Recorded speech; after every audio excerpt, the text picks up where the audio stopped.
এই গরমে সকাল 5:30 থেকে বাসি কাজ, কাচা ধোয়া, লাঞ্চ, ব্রেকফাস্ট রেডি করা, মেয়েকে দিয়ে আসা নিয়ে আসা, সংসারের অন্যান্য কাজ সমস্তটা কিভাবে একা হাতে সামলাই।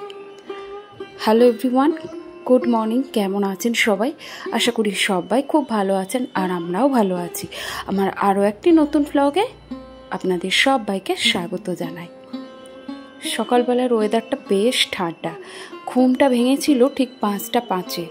তারপরে আর কিন্তু আমি শুইনি, তো বাইরেই বসে বসে একটুখানি বাইরের হাওয়ায় একটু ঘোরাফেরা করলাম, একটু ঘুরে বেড়ালাম, হাঁটাচলা করলাম, ফোন নিয়ে একটু কিছুক্ষণ ঘাটাঘাটি করলাম। তারপরে এই যে ভাবলাম সংসারের কাজগুলো সকাল সকাল করে ফেলি, কারণ যে পরিমাণ গরম পড়ছে, তারপরে আবার ভীষণ পরিমাণে বৃষ্টিও পড়ছে, তাতে করে সংসারের কাজগুলো একা হাতে সামলানোটা বেশ কষ্টকর। সেটা যদি ভোরবেলা থেকে না স্টার্ট করি তাহলে কিন্তু সময়ের মধ্যে করে উঠতে পারবো না, আর সাথে কিন্তু সংসারের অন্যান্য কাজগুলিও কিন্তু আমাকে সামলাতে হয়। এখনও মা ঘুম থেকে ওঠেনি, আর সোনাও এখনও কিন্তু ঘুম থেকে ওঠেনি। সোনা যেহেতু অনেকটা রাত করেই শোয়, তো গতকালকে আর সেভাবে কিন্তু রাত করতে দিইনি, একটু আগেই শুইয়ে দিয়েছিলাম, তো যে কারণে বেশ ক্লান্ত ছিল, তো এখনও ঘুমোচ্ছে, তাকে আর আমি এখনও ডাকিনি। আর ওদিকে কিন্তু ওর ওই যে ঘরে খাটে আর কি পড়ে, ভাইয়ের ঘরে, তো ওই ঘরের খাটের চাদরটা একটু গোছানোই ছিল, তবুও বাসি বিছানায় একটুখানি ঝেড়ে ঝুড়ে টান করে নিলাম, জানলা দরজাগুলো সমস্তটা খুলে দিয়েছি। আর রান্নাঘরে ভাতের হাঁড়িটা ছিল, সেটাকেও বের করে নিয়ে রান্নাঘরটা মুছে ফেলেছি।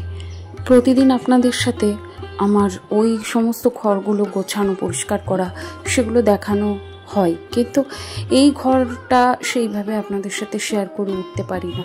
এই ঘরগুলো মাঝে সাঝে প্রতিদিন আমি করি না।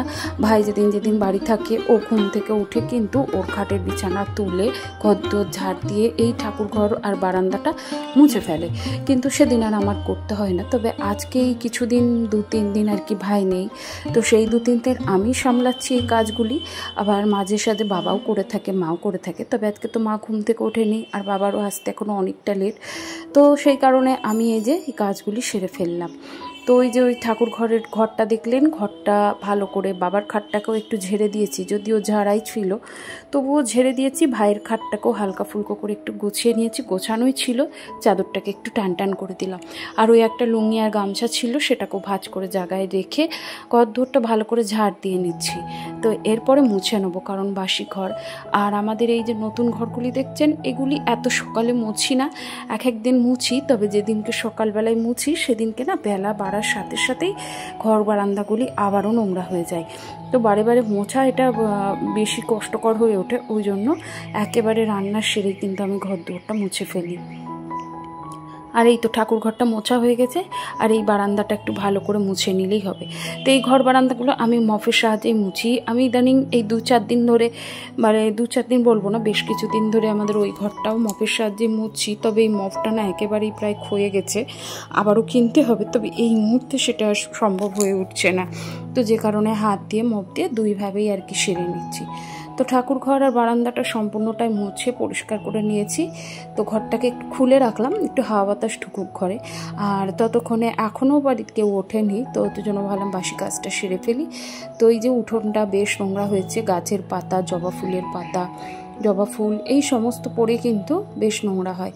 আর বিকেলের দিকে বেশ খানিকটা হাওয়াও দিচ্ছে, তো এদিক ওদিক থেকে পাতা এগুলোও পড়ছে। আর চারপাশটা দেখুন কি পরিমাণে আগাছা বেড়ে গেছে। তবে বাড়ির মধ্যে বেশ কিছু আগাছা ছিল, যেগুলি কিন্তু বাবা ভাই দুজন মিলে পরিষ্কার করে দিয়েছে। তবে এখনও পাশের বাড়ির বেশ কিছু আগাছা, যেগুলি প্রাচীরের ওপর দিয়ে দেখাই যাচ্ছে। তবে ওরা কিন্তু ওই যে মুনিশ লাগিয়েছে, তারা পরিষ্কার করছে এক এক করে, কারণ অনেকটা জায়গা একদিনে তো কভার করা সম্ভব নয়, তো যে কারণে। আর চারপাশে কিন্তু বেশ কিছু পোকামাকড়েরও আমদানি হয়েছে। এই জল, আগাছা, জঙ্গল এর মাধ্যমে কিন্তু বিভিন্ন রকমের পোকামাকড়ের আমদানি হয়েছে। তো যাই হোক, এই দেখুন সকাল সকাল সংসারের কাজগুলি করে ফেললাম। আর এই নিয়মে কাজ করলে কিন্তু দেখবেন খুব তাড়াতাড়ি এবং নিখুঁত পরিপাটিভাবে কিন্তু কাজ করা যায়। গতকালকে মা বিকেলে যে শাড়িটা পরে মঠে গেছিলো, সেটা দেখলাম ঘরের এক কোনায় ছাড়া ছিল, তো সেটাকেও ভালো করে ধুয়ে দিলাম। আর সোনার কিছু জামা প্যান্ট ছিল, সেগুলিকেও ধুয়ে মেলে দিলাম, কারণ ওয়েদার তো ঠিক নেই। এই এখন রোদ, পরক্ষণই হাওয়া, আবার তারপরেই দেখা গেল ঝমঝমিয়ে বৃষ্টি চলে এলো। তো এই তো এখন স্নানটা সেরে নিয়েছি। সকালবেলায় যে পরিমাণ গরম পড়ছে, এতে কাজকর্ম সেরে স্নান সেরে নিলে বেশ প্রচুর পরিমাণে এনার্জি নিজের মধ্যে গেইন করা যায়। আর অনেকটা এনার্জি পাওয়া গেলে কি হয়, সংসারের কাজগুলো করতে কিন্তু অনেকটাই সুবিধা হয়। তো চলুন এখন আমার তুলসী মন্দিরটা ভালো করে ধুয়ে নিই।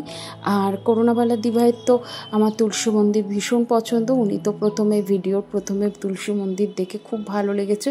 তো অসংখ্য ধন্যবাদ দিদিভাই, তুমি খুব ভালো থেকো। আর এছাড়াও আমার অনেক বন্ধুরা আমাদের ছোট্ট সংসার থেকে এক বোন কমেন্ট করেছিল যে তোমার ভিডিওটা দিদি খুব সুন্দর হয়েছে। এছাড়াও আরও অনেকে করেছিল, মুগ্ধতায়ন মিশেও করেছিল যে আমার কাজকর্মগুলো তার খুব পছন্দ। তো সবাইকে অসংখ্য ধন্যবাদ জানাই। আর এই মুহূর্তে আরও অনেকে কমেন্ট করেছে, কিন্তু সবার কমেন্টের রিপ্লাই দিয়ে ওঠা হয় না একটা ভিডিওর মধ্যে। তো যেগুলো এই মুহূর্তে মনে পড়লো আমি সেগুলো বললাম। আর এই তো ওদিকে তুলসী মন্দিরে পুজো দিয়ে এসেই কিন্তু আমি দেখুন বারান্দায় যত জামা কাপড় রয়েছে যেগুলো শুকিয়ে গেছে সরিয়ে নিলাম। আর এই হাতে এখন কিন্তু মা উঠে পড়েছে। আর এখন ওই বাজে মোটামুটি 6:45 মতো।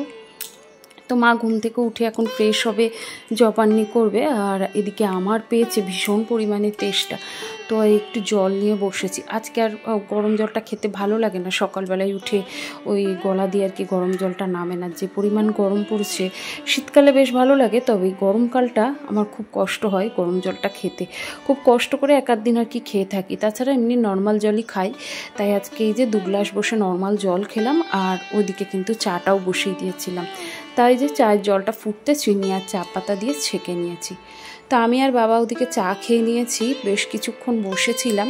তো তারপরে এই যে এখন চাল ডাল এগুলি কিন্তু আমি জানেনই ভিজিয়ে রাখি, কারণ এগুলি যদি একটু ভিজিয়ে রাখা যায় গ্যাসের খরচটা কিন্তু অনেকটাই কম হয়। তো ওদিকে আমি দেখুন চালটা ধুয়ে আজকে আর মানে বেশিক্ষণ ভিজিয়ে রাখার সময় পাইনি, কারণ ভাই কিন্তু সকাল সকাল খেতে আসবে। তো যে কারণে ভাবলাম আজকে আবার আমার হাজব্যান্ড গাড়ির থেকে আর কি ছুটি নেবে, তো যে কারণে একটু সকাল সকাল একেবারেই ভাতটা বসিয়ে দিলাম। আর সাথে আজকে ডাল করব, অনেকদিন ডাল বানাই না, তো ওই জন্য আজকে ডালও বানাবো। তো ডালটাও ভিজিয়ে রাখলাম। তো এই যে ডালটা একটু পরে সেদ্ধ করতে বসাচ্ছি। তো এই তো ডালটা ভালো করে ধুয়ে নিচ্ছি। আর এই ডাল ধোয়ার জলটা কিন্তু আমি রেখে দিচ্ছি। চাল ধোয়ার জলটা যদিও আমি কিন্তু ফেলে দিয়েছিলাম ভুল করে, তো ডাল ধোয়ার জলটা আমি রেখে দিচ্ছি। তো ওদিকে তো আজকে মাছ হবে, আর বেশিরভাগটাই আমাদের ওই বাটা মাছ পোনা মাছ এগুলো হয়ে থাকে। তো বড় মাছ মানে কাতলা মাছ আনতে পারলে সোনা খায়, কিন্তু রোজ রোজ তো সেটা সম্ভব হয় না। তাই আজকেও যে পরিমাণ মনে হচ্ছে যে আজকেও সেটা হয়তো সম্ভব হবে না, কারণ মধ্যবিত্ত সংসারে এই দুমূল্যের বাজারে দিন আনা দিন খাওয়া সংসারে তো সংসার চালানোটা খুবই দুষ্কর। আর তারপরে যদি স্বামীর ইনকাম যদি অল্প হয়ে থাকে তাহলে সব দিক মেনটেন করাটা একটু কষ্টকর হয়ে যায়।